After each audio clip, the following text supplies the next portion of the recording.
Ito ang pinakaimportanteng bagay na dapat mayroon kayo upang magtagumpay ang inyong relasyon. Una, pagkakaroon ng bukas na usapan. Pag sinabing bukas na usapan, ito yung sinasabi nyo lahat sa partner nyo. Ang nararamdaman mo, yung mga expectation mo at higit sa lahat ang mga pangangailangan mo.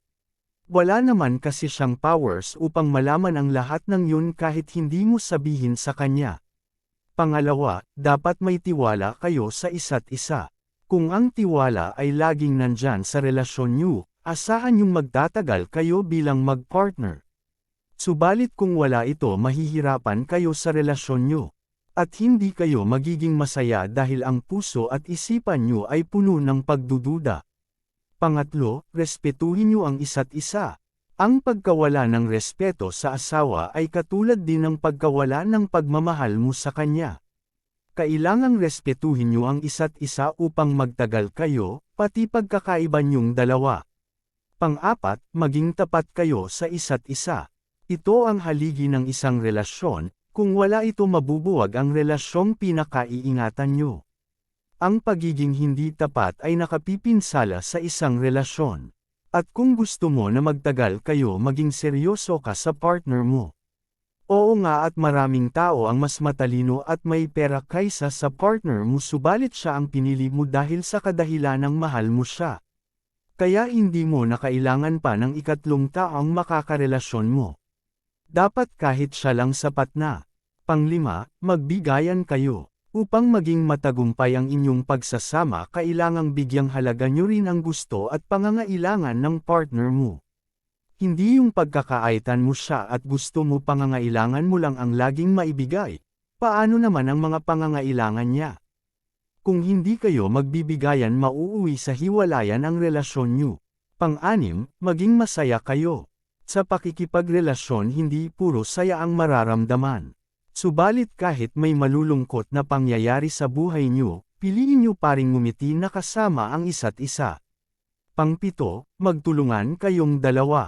Hindi magtatagumpay ang isang relasyon kung isa lang ang magsisikap na magpatuloy ito.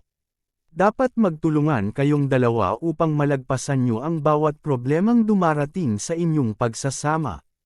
Kung ang isa sa inyo may problema, matyaga kang makinig sa mga hinaing niya.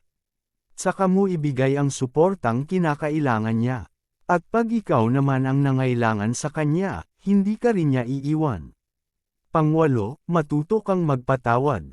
Ang pagpapatawad ay isang napakagandang katangian, lalo na at wala namang perpektong tao sa mundong ito. Siguro nga mayroon kang listahan ng mga katangian ng taong gusto mong makasama. Kaya lang hindi tayo Diyos na banal, tao lang tayo na nagkakasala din.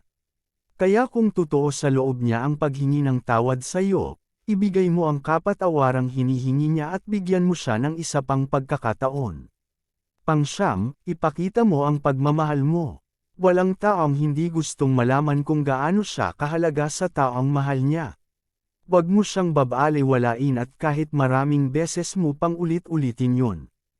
Gawin mo pa rin upang huwag niyang makalimutan na may isang tao sa mundong ito na labis na nagmamahal sa kanya. Huwag kang mahihiyang sabihin kung gaano mo siya hinahangaan at pinahahalagahan. Pang-sampu, maging mabait ka sa kanya. Pag purong kabaitan ang ipinamahagi mo, ganun din ang aanihin mo mula sa mga taong mahalaga sa iyo. Kaya kung mabait ka sa partner mo at ramdam niya ang pag-aalaga mo sa kanya, hindi yan gagawa ng ikasisira ng inyong pagsasama. Magdadalawang isip yan na gumawa ng hindi maganda dahil ayaw niya na pakawalan ka.